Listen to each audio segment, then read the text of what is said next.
Bapak Ibu jamaah salat asar rahimakumullah. Alhamdulillah kita berjumpa lagi dalam kajian fikih kitab Sahih Fiqhus Sunnah. Dan tema kita pada kesempatan sore hari ini, kita akan melanjutkan pembahasan yang pada pertemuan sebelumnya sudah kita awali.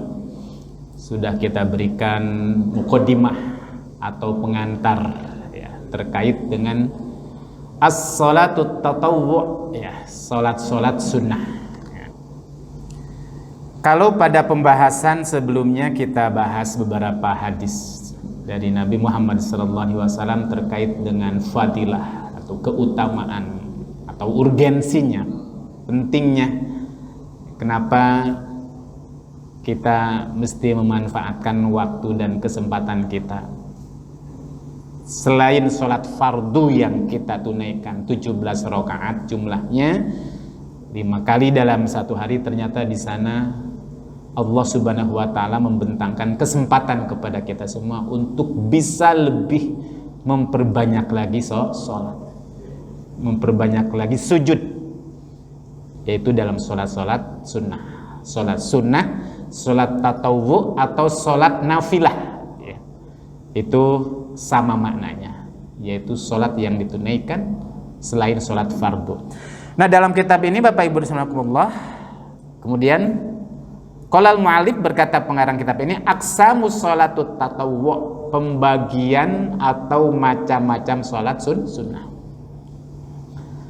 Sholat sunat secara umum Bapak Ibu terbagi kepada dua. Satu, tatawwu'un mutlaqun, sholat sunat mutlak. Yang kedua, sholat sunat muqayyad. Nah, ini istilah para ulama. Apa itu sholat sunat mutlak? Wa huwa alladzi la sababalahu. Di sholat sunnah yang kita tunaikan itu bukan disebabkan karena ada kejadian-kejadian tertentu, sebab-sebab tertentu, bukan karena tempat ya. Karena ada sholat yang ditunaikan ketika ada kejadiannya saja. Ketika kejadian itu tidak ada sholat. Apa contohnya Bapak Ibu? Sholat sunat khusuf, sholat sunat gerhana bulan, gerhana matahari. Kenapa sholat gerhana bulan? Karena ada gerhana. Kenapa disebut sholat sunat khusuf? Karena ada gerhana matahari. Jadi ada kejadian. Ada sholat istisqa, sholat minta hujan kapan? Ketika musim kemarau panjang, nggak turun hujan juga, sholat namanya sholat istisqa. Nah, kalau itu bukan sholat sunat, sholat muqayyad. Ada lagi yang disebabkan karena tempatnya. Masuk masjid, sholat tahiyatul masjid, itu bukan mutlak, muqayyad. Nah, jadi kalau sholat sunat mutlak itu la sababalahu, pokoknya bukan karena sebab-sebab tertentu, bahkan wala hasralahu, jumlahnya, batasannya, rakaat juga nggak ada ketentuan. 1 rakaat boleh, 2 rakaat boleh, 3 rakaat boleh. Boleh diniatkan jumlah rakaatnya itu sebelum sholat. Kita tentukan niatnya dari awal. Saya niat sholat mutlak ini 2 rakaat, boleh. 4 rakaat boleh, 6 rakaat boleh. Atau bahkan gak diniatkan dari awal Bapak Ibu. Saya sholat sunat aja mutlak. Udah 2 rakaat, 3 rakaat, 4 rakaat. Kayaknya mau berhenti saja. Bahkan gak ingat tadi sholat berapa rakaat ya. Gitu. Itu mutlak Bapak Ibu. Boleh. Bal yaktasir ala niyati sholat. Udah niat sholat saja. Maksudnya jumlah rakaatnya gak diniatkan dari awal. Sah, tapi lebih baik ya, kita niatkan dari awal. Usolli sunnatan rakaataini, usolli sunnatan, mutlaknya nggak usah disebutkan. Kalau kita mau melafadkan, nggak dilafadkan juga nggak apa-apa. Saya niat sholat sunat dalam hati. Nah, seperti itu ya. Fa idza syara'a fi tatawwu'in wa lam yanwi 'adadan falahu an yusallim min raka'atin wa lahu an yazid faja'alaha raka'ataini aw thalathan aw asran. Kalau seandainya orang sudah berdiri, sudah niat Allahu Akbar ya, Gak niat dari awal berapa rakaat, udah sholat saja. Berhenti di 4 rakaat, berhenti di 5 rakaat, boleh gitu Bapak.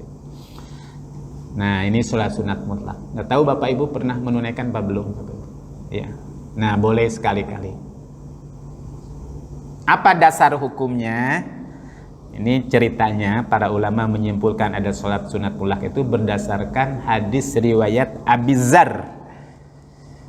Ya, Sahih Ahmad, kemudian Al-Bazzar dan Al-Baihaqi. Jadi ada seorang sahabat bernama siapa? Abu Dzar namanya Bapak. Jadi Abu Dzar ini sahabat yang terkenal dengan kezuhudannya, ahli ibadah itu. Saking dia ahli ibadahnya, merasa sholat sunat sudah dilalui semua, dia bingung, sholat apa lagi? Sholat saja gitu. Karena semuanya sudah dilalui, gak ada yang terlewatkan gitu. Saking kurangnya. Gimana ceritanya? Nah, An Abi Dzarrin radhiyallahu anhu annahu shalla adadan katsiran. Jadi suatu ketika Abu Dzar sholat jumlahnya itu banyak banget rakaatnya. Falamma sallama, kemudian ketika dia mengucapkan salam, assalamualaikum, assalamualaikum, qala lahu Al-Ahnaf bin Qais. Di sampingnya ada seorang sahabat yang bernama Ahnaf bin Qais. Bertanya, hal tadri in sarafta ala syaf'in aw ala witrin. Kamu tahu gak? Sadar gak? Tadi setelah sholat itu rakaat yang kau lakukan itu berapa jumlahnya? Genapkah atau bahkan witirkah? Kayaknya banyak banget. Dan dia bingung, ini sholat apa ya? Mungkin dalam hatinya dia duha tadi sholat. Setahu saya dia malam dia sholat. Ini sholat apa lagi? Apa jawabannya Pak? Qala, Abu Dzar menjawab, illa akun adri fa innallaha yadri. Pokoknya nggak peduli. Kalaupun saya nggak tahu berapa rakaat tadi, Allah pasti tahu. Dan Allah mencatat melalui malaikatnya. Pokoknya aku sholat sesuka aku saja. Jumlahnya nggak disebutkan tadi, diniatkan berapa. Ketika mau aku berhenti saja. Kenapa? Inni sami'tu khalili Abul Qasim. Aku karena pernah mendengar kekasihku Abul Qasim. Abul Qasim itu siapa? Nabi Muhammad. Diberikan kunyah Abul Qasim, Bapak Qasim. Karena Nabi punya putra, salah satu putranya namanya apa? Qasim. Jadi Bapak Qasim. Maksudnya Nabi. Dia berkata, "Ma min 'abdin, tidaklah seorang hamba yasjudu lillahi sajdatan." Sujud kepada Allah satu kali sujud saja, illa rafa'ahu Allahu biha darajah wa hatta anhu biha khati'ah. Allah angkat derajatnya dan Allah hapuskan setiap kesalahannya. Nah, inilah jadi motivasi siapa Pak? Motivasi Abu Dzar. Jadi kalau begitu Pak Ustadz, boleh nggak sih kita sholat diniatkan kita pingin dapat pahala banyak, dosa terampuni, kesalahan diampuni, dimaafkan, surga balasannya? Boleh ternyata Bapak Ibu. Jadi kadang-kadang ada orang berkata, ibadah itu jangan mengharap surga, jangan mengharap pahala, itu sama dengan saja seorang pedagang untung rugi. Secara syariat itu boleh-boleh saja, orang Allah yang menyuruhkan. Nabi saja yang memotivasinya. Bahkan kalau Nabi memberikan kesempatan kepada para sahabat untuk bertanya dalam majelis taklim Nabi, habis selesai taklimnya, sahabat coba tanyakan, apa sih yang kalian minta? Apa yang kalian inginkan? Hampir semua apa Bapak Ibu? Rasul, tunjukkan kepada kami amalan apa yang bisa menghantarkan kami masuk ke dalam surga. Jadi sahabat saja yang kita tahu kualitas keikhlasannya, ya, yang jelas mendapatkan jaminan dari Allah. Bahkan ada beberapa namanya yang sudah mendapatkan kepastian melalui lisan Nabi buat calon masuk surga, itu masih mengharap surga. Jadi boleh silakan, selama mintanya kepada Allah, karena surganya milik Allah. Minta sama Allah. Karena Nabi mengatakan, kalau seandainya kalian berdoa minta kepadaku surga, jangan tanggung-tanggung. Levelnya jangan level surga yang biasa-biasa, minta surga yang paling tinggi, surga Firdaus. Ya. Nah, ini Abu Dzar. Nah, jadi sini adalah lahirlah sholat mutlak. Terus caranya bagaimana? Kapan kita tasyahudnya? Lihat Bapak Ibu.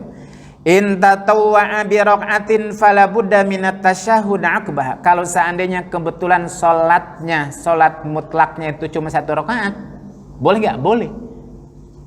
Tapi bukan salat witir, bukan. Salat witir kan ada lagi, kalau salat witir niatnya harus dari awal. Niat sunat witir, kalau enggak ini, enggak. 1 rakaat boleh. Kapan waktunya? Mau siang, mau malam. Asalkan jangan di 3 waktu yang sudah kita bahas, Pak ya. 3 waktu yang tidak diperbolehkan kita untuk menunaikan sholat sunat. Pas ketika matahari di tengah-tengah kepala kita, pas ketika matahari akan terbenam, pas matahari akan terbit sebelum benar-benar terbit. Selebihnya boleh. Jadi kalau 1 rakaat silahkan tasahud terakhir. Harus ada tasahudnya karena tasahud bagiannya pada rukun. Wa in zada ala raka'atin falahu an yaktasir ala tasyahud wahid fi akhir salati. Kalau seandainya lebih dari 1 rakaat, saya 4 rakaat, saya 3 rakaat, boleh. Pastikan akhiri dengan tasyahud gitu maksudnya. Kalau lebih dari 1. 1, 2, 3, 4. Nah, yang keempat tasyahud. Yang kelima tasyahud boleh. Kenapa? Tasyahud adalah rukun. Walahu an yatasyahad fi kulli raka'ataini kama fil faraid ar-rubaiyah. Atau boleh juga kalau sholatnya 4 rakaat itu tasyahudnya 2 kali. Pas rakaat yang kedua tasyahud seperti sholat yang jumlahnya 4 rakaat dalam sholat fardu, boleh juga. Itu kata para ulama. Jadi boleh rakaatnya 1 kali saja terakhir. 4 rakaat itu enggak ada tasyahud yang kedua. 1, 2, 3, 4 tasyahud. Atau boleh juga 1, 2 tasyahud dulu, 3, 4 baru tasyahud.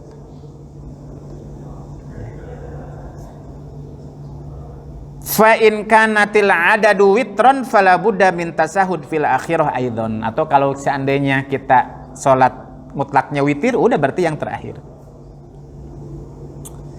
Tapi kalau seandainya jumlahnya lebih dari 4, 6, 8, 10, 6, 7, 8, 9, 10, gimana caranya? Nah, di sini khilaf. Al-afdol, lebih utamanya apa Bapak Ibu? Kalau kita mau sholat 6 rakaat, 8 rakaat, apa? An yusallima fi kulli raka'ataini minan nawafil al-lail awin nahar. Jadi caranya sudah sholatnya 2 rakaat saja, setiap rakaat yang kedua salam. Berdasarkan keumuman hadis Nabi, sholatul laili masna masna, sholat malam itu 2 rakaat. Dalam hadis lain, sholatul laili awin nahar masna masna, sholat malam atau siang, sholat sunat 2 rakaat. Jadi saya mau 8 rakaat, sudah 2 rakaat tasahud, yang di rakaat yang kedua tasahud salam. Nambah lagi 2 rakaat lagi. Tasawuf yang kedua salam, nambah lagi 6 rakaat, tasawuf yang kedua salam. Persis seperti sholat apa Pak? Ya sholat taraweh, sholat qiyamul lail yang 2 rakaat. Itu sholat sunat mutlak. Itu caranya Bapak Ibu. Nah, monggo. Abu Zar telah mencontohkan kepada kita. Tapi Abu Zar itu memang luar biasa. Semua sholat muqayyad sudah dia lalui. Nah, yang kedua Bapak Ibu, at-tatawwu muqayyad. Salat sunat muqayyad. Tadi mutlak, muqayyad. Apa itu? Wahia as-shalawatul lati waradan nas bimasru'iyatiha. Salat sunat yang memang perintahnya itu, pelaksanaannya itu secara eksplisit, secara nas, teksnya itu jelas Nabi memerintahkannya. Ada perintahnya dan pelaksanaan juga dicontohkan oleh Nabi. Ada yang sholat sunat karena waktunya, sholat duha. Sholat duha pas di awal waktu matahari terbit. Sholat suruk, sholat isyraq. Cuma fadilah sholat isyraq, sholat suruk itu memang lebih spesifik. Kalau kita mau mengambil fadilah sholat isyraq, sholat suruk itu sebenarnya bagian daripada sholat duha Bapak Ibu. Cuma sholat duha yang dilaksanakan pas awal waktu. Sholat suruk isyraq karena ada kekhususan, karena ada sebuah riwayat, barang siapa, nanti kita akan dapatkan, man ghada, barang siapa yang pergi di waktu pagi dari rumahnya, kemudian dia berwudu di rumahnya, summa sholla fi jama'atin, sholat fi jama'atin, sholatnya berjamaah. Kalau dalam hadis ada sholla fi jama'atin, sholat berjamaah, berarti di masjid Bapak Ibu.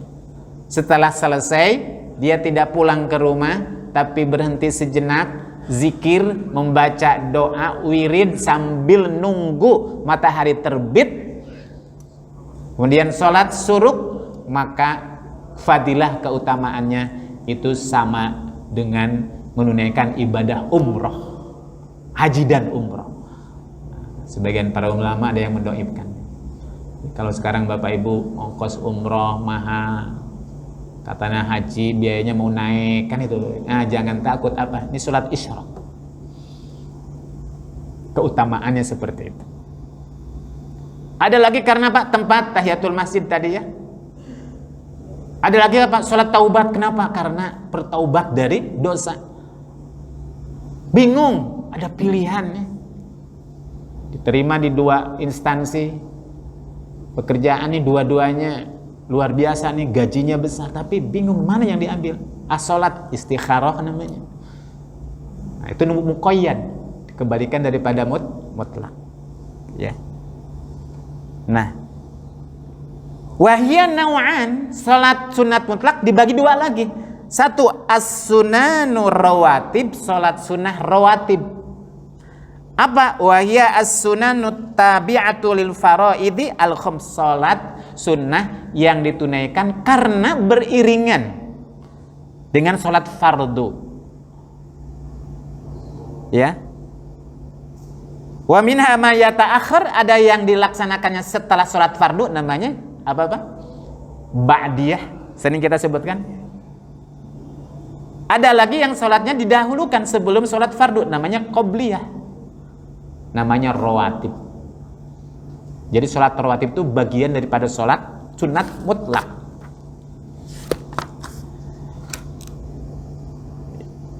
Apa sih hikmahnya Bapak Ibu? Ada sholat rawatib itu, ada yang qobliyah, ada ba'diyah. Keutamaannya apa? Dalam kitab ini disebutkan ya, di antara hikmahnya kenapa ada qobliyah. Amma fit taqdim, adanya sholat sunat mutlak rawatib qobliyah itu hikmahnya kenapa? Karena jiwa manusia setelah melaksanakan aktivitas hidup, aktivitas duniawi, kerja, bisnis, ya, atau apapun, listighaliha bi asbabid dunya, sibuk dengan urusan dunia, nyari nafkah. Yang namanya dunia itu kan tabiatnya apa kata Allah itu? Wa mal hayatud dunya illa mata'ul ghurur. Dunia itu menipu. Kadang-kadang kalau kita bersinggungan terlalu dalam dengan dunia, itu kita lupa akhirat Bapak Ibu. Tarikan dunia itu begitu kencang, lupa mati, lupa kehidupan setelah kematian. Kalau orang sudah hubud dunia, takut mati. Hubud dunya wa karahiyatul maut. Nah, ketika manusia jiwanya sibuk dengan dunia, sementara yang namanya manusia itu kan memiliki ruh Bapak Ibu. Jasad, ruh, akal. Ini 3 unsur ini membutuhkan makanan, membutuhkan nutrisi. Kalau jasad kita tidak terpenuhi nutrisinya, maka ruh juga sama. Banyak orang yang sibuk berusaha badannya sehat, badannya bugar, sibuk takut jasadnya sakit, tapi orang nggak sibuk mempertahankan ruhnya dan nggak sadar bahwa ruhnya sakit, sibuk mencari obat fisik sementara dia lupa tidak mempersiapkan dan mencari obat psikis, obat ruhiyah. Makanya muncul manusia-manusia yang hidupnya kalau dunia bergelimbang dengan dunia, tapi dia tidak mendapatkan ketenangan, kering ruhnya.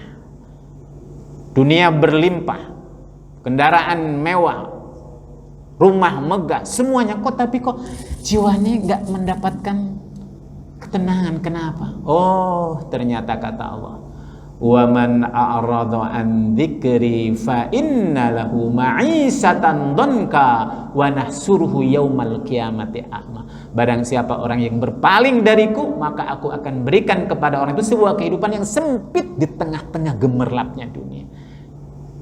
Gak bakal mengenyangkan dunia itu. Ibarat kita minum air laut, semakin air diminum semakin haus dan tidak akan pernah hilang hausnya itu. Begitulah dunia, maka perlu diimbangi. Apa? Penuhi ruhiyah ini. Berikan nutrisi kepada ruhiyah itu. Nah, makanannya bukan dunia. Apa? Mendekat kepada Allah melalui sholat. Wasta'inu bis sabri was shalah wa innaha lakabiratun illa 'alal khashiyin. Jadi kalau kita mulai bingung, kenapa ketenangan sudah kita tidak bisa dapatkan? Kenapa hidup begini-begini saja? Bingung dari mana kita mulainya? Maka mulailah dengan memperbaiki sholat. Sholat memang berat karena yang digerakkan bukan lisan, bukan tangan, bukan kaki, tapi yang digerakkan hati, Bapak. Dan tidak ada yang harus kita lakukan. Apa? Memaksakan diri, memaksimalkan potensi untuk bisa sholat. Kalau orang mengatakan lebih baik memaksakan diri untuk sholat dengan terpaksa, dengan memaksa, daripada masuk neraka karena sukarela, katanya itu. Nah, hikmahnya apa?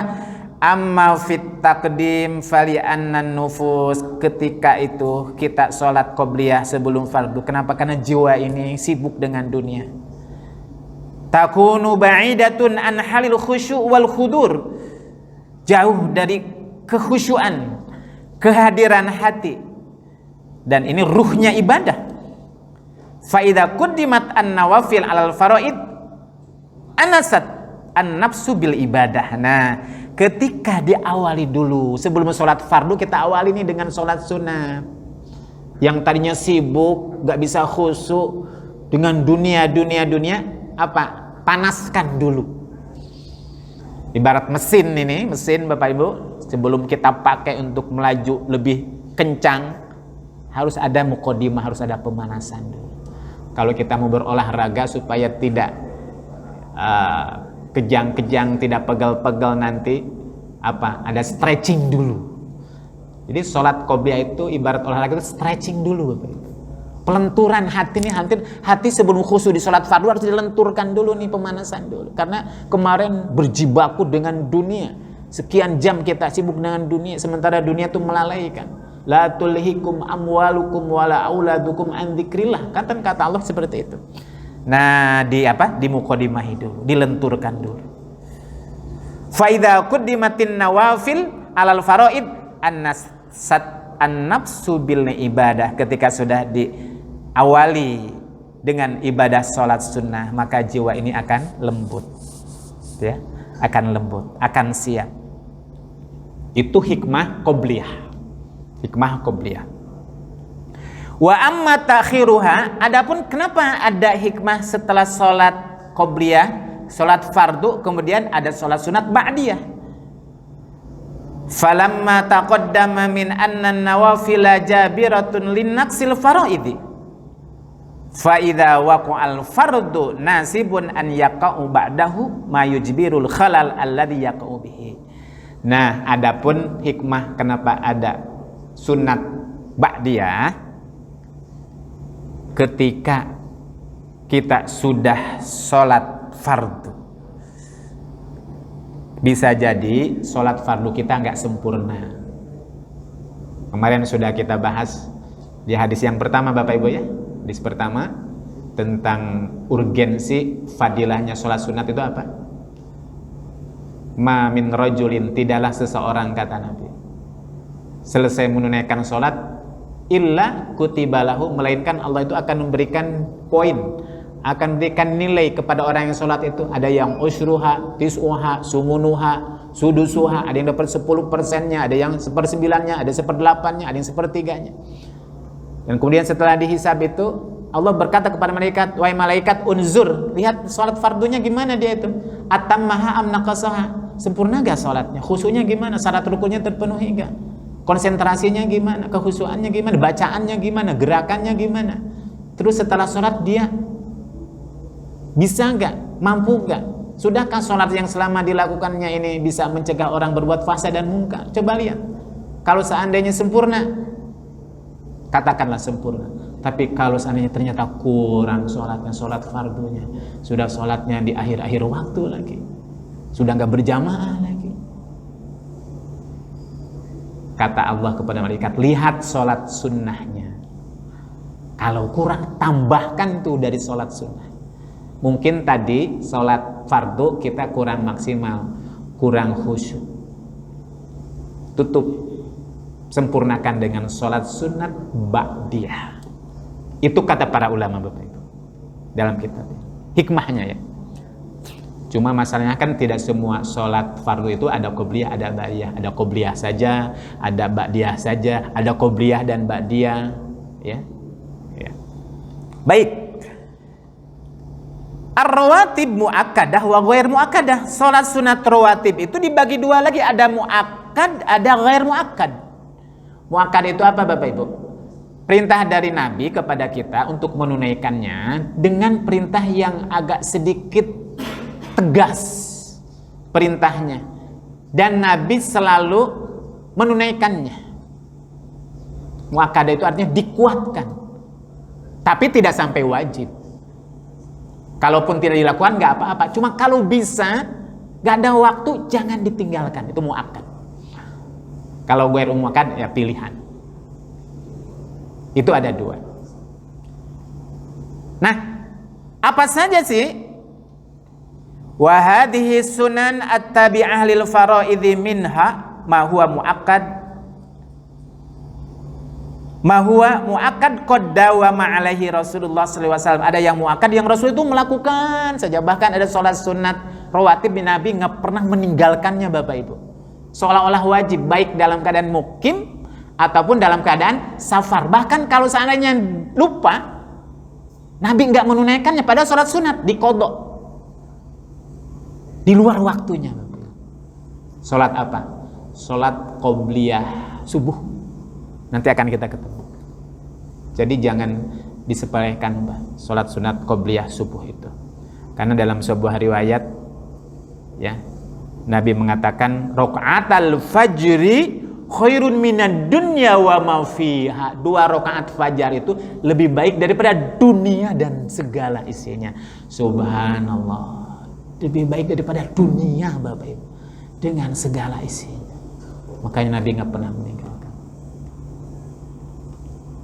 Nah, apa saja sholat sunat rawatib muakkad dan ghair muakkad itu?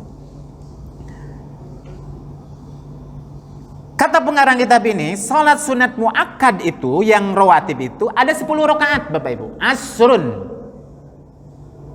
Berdasarkan hadis riwayat Ibnu Umar, hafidhu anin Nabi sallallahu alaihi wasallam, aku hafal 10 rakaat dari Rasulullah SAW. Apa yang sebelum itu? 1 rakaat rakaataini qabla zuhri, 2 rakaat sebelum zuhur. Jadi 2 rakaat sebelum zuhur itu muakkad Bapak. Wa rakaataini ba'daha, dan 2 rakaat setelahnya. 2 rakaat sebelumnya, 2 rakaat setelahnya. Wa rakaataini ba'dal maghrib, dan 2 rakaat setelah maghrib. Jadi yang 2 rakaat sebelum maghrib boleh nggak? Boleh, tapi tidak termasuk muakkad. Nabi kadang menunaikannya, kadang juga enggak. Tapi setelah maghrib muakkad. Wa rakaataini ba'dal isya, dan 2 rakaat setelah isya. Wa rakaataini qabla sholati subh, dan 2 rakaat sebelum sholat subuh. Jadi jumlahnya 10 rakaat saja. Dan ini yang dipegang, dianut oleh mazhab Syafi'i dan mazhab Hambali. Imam Syafi'i dan Imam Hambali menjadikan hadis ini sebagai rujukan bahwa sholat sunat rawatib muakkad ada 10 rakaat. Tapi menurut Imam Hanafi, mazhab Hanafi, ar-rawatibul muakkadah isnata asrotan, bukan 10, 12 rakaat. Jadi lebih banyak, nambah 2 rakaat menurut Imam Hanafi. Sholatnya apa saja? Kal asrus sabiqah sama dengan yang disebutkan hadis yang tadi, hanya saja lakin qabla zuhri arba. Nah, menambah lagi kalau dalam mazhab Hanafi, sebelum zuhur itu bukan 2, 4 rakaat. Jadi Bapak Ibu boleh enggak? Boleh. Karena apa? Ada sebuah hadis. Dan hadisnya hadis sahih juga, Bukhari juga.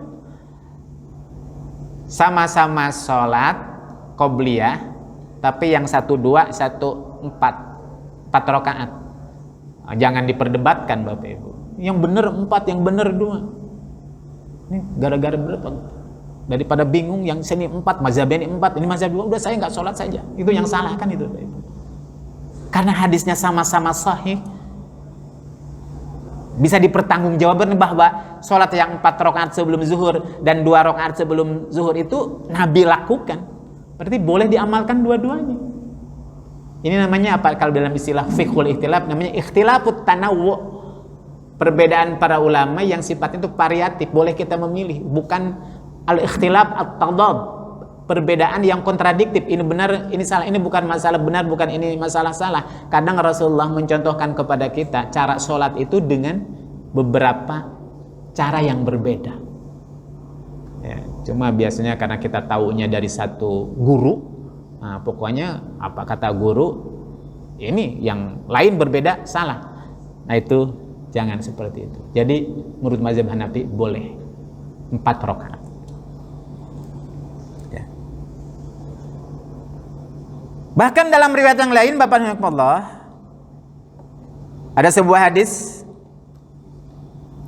kana Nabi sallallahu alaihi wasallam la yada arba'an qabla zuhri. Ini hadis Aisyah. Rasulullah itu dia tidak meninggalkan 4 rakaat sebelum zuhur berdasarkan penglihatan Aisyah.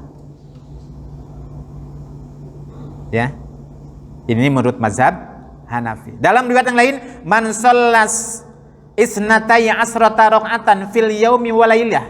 Barang siapa yang sholat 12 rakaat satu hari dalam satu malam, bunyalahu bihina baitun fil jannah, sudah disediakan oleh Allah kapling di surga Bapak Ibu. Barang siapa yang nggak bisa ya menyicil kapling di dunia, orang banyak sibuk berusaha nggak bisa cash, nyicil KPR 15 tahun supaya dapat kapling di dunia. Ini ada yang gratis, nggak perlu pakai bayar uang Bapak Ibu. Kapling di surga cuma 12 rakaat kata Allah Subhanahu Wa Taala.